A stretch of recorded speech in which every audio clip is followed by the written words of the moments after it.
workplace environment should promote a culture of safety and respect, but unfortunately, that is not the case for every worker. In 2022, Berita Harian Online reported that 22.8% of the workers around the world, or about 743 million individuals, experienced at least a form of workplace harassment.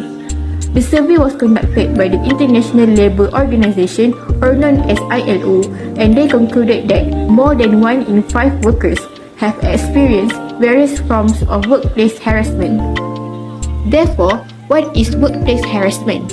The term harassment indicates consistent toxic behavior done by the colleagues toward their office mate.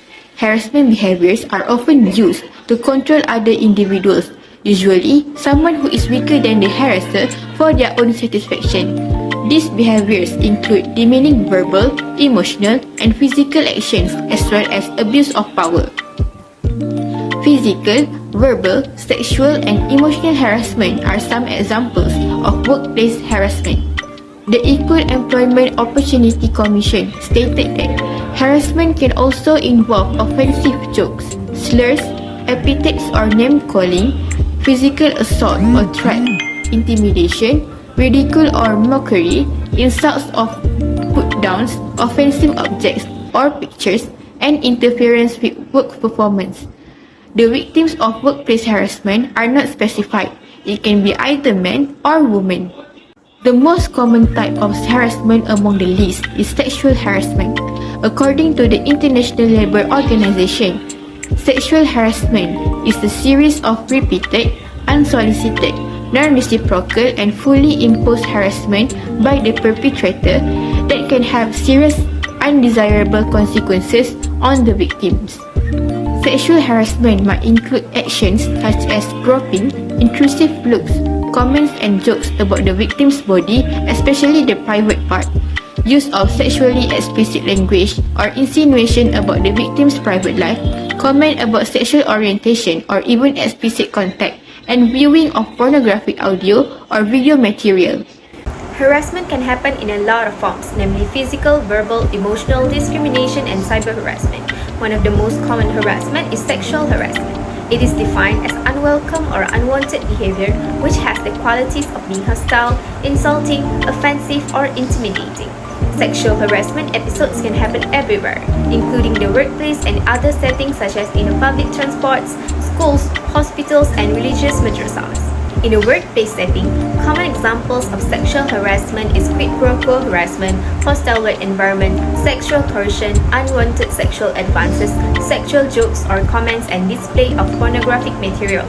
Quid pro quo harassment refers to a situation in which a supervisor or manager decides whether to hire someone, fire them, promote them, or give them a raise in exchange for the victim submitting to unwelcome sexual advances or demands.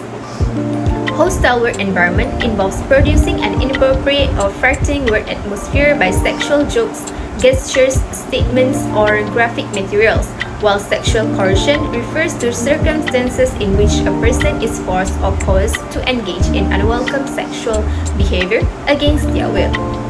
Some of the cases about sexual harassment is between Muhammad Nasir Rahman versus Sistem Television Malaysia Berhad.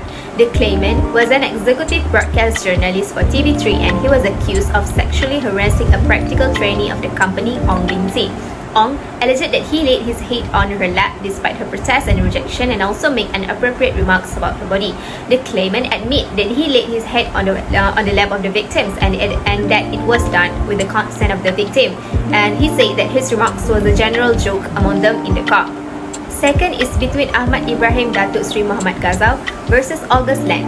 The claimant's employment was terminated on the grounds that he had sexually harassed the cashier in the F&B department by touching her lips and smacking her butt twice without her will and consent. And lastly is Ko Ipeng versus Galaxy Automation. The claimant stated that she was constructively dismissed by the respondent's company's branch manager after she rejected his sexual advances. She added that he had been sexually harassed by the manager a number of times and that she did not lodge a police report over the previous incidents because she was concerned about her self-respect and losing her source of income for her family. These cases are only tip of the iceberg. There There are still many cases not reported, but luckily, as more awareness and education continues, more cases surface. Harassment in the workplace, especially sexual harassment, has many negative effects not only on the victim but also on other employees and the organization itself. Based on the article that has been selected, the impact of sexual harassment on the victim shows that the sexual harassment leads to the desire of employees for turnover from the organization to be high. This is because when a victim of sexual harassment at work feels no longer safe to work in the organization, the victim will start looking for a solution to avoid becoming a victim of sexual harassment. Therefore, the solution taken by victims of sexual harassment is a work turnover. According to the US Equal Employment and Opportunity Commission 2022, around 30.6% show that employees are sexually harassed at work in a year. In addition, victims of sexual harassment will not only lose their jobs, they will also be afraid to reveal what happened. This is said because the victim of sexual harassment at work is afraid that their dignity will be affected or they do not want to recall the traumatic event. Therefore, the victim decided to remain silent and not report the sexual harassment experience at work. In addition, employees who experience sexual harassment will also always feel worried and afraid. This will cause lasting trauma in the victims of sexual harassment at the workplace and cause them to find it difficult to present themselves at work or find it difficult to find a job due to being insecure. Next, they will also make it difficult for victims of sexual harassment who are traumatized to go back and forth to the nearest hospital to get treatment. And this method is not only exhausting for the victim, but the high cost of treatments also burden the victim and family members.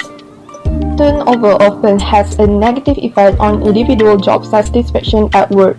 Since sexual harassment reduces job satisfaction and increases turnover intentions, employees who remain in the organization have to replace or do the work left by the employees who have turnover. Replacing the work of other individuals is not easy. This will cause stress problems for employees who will feel burdened with a lot of work. Sexual harassment is a pervasive issue in workplaces that doesn't only jeopardize employees' well-being but also their productivity and job satisfaction.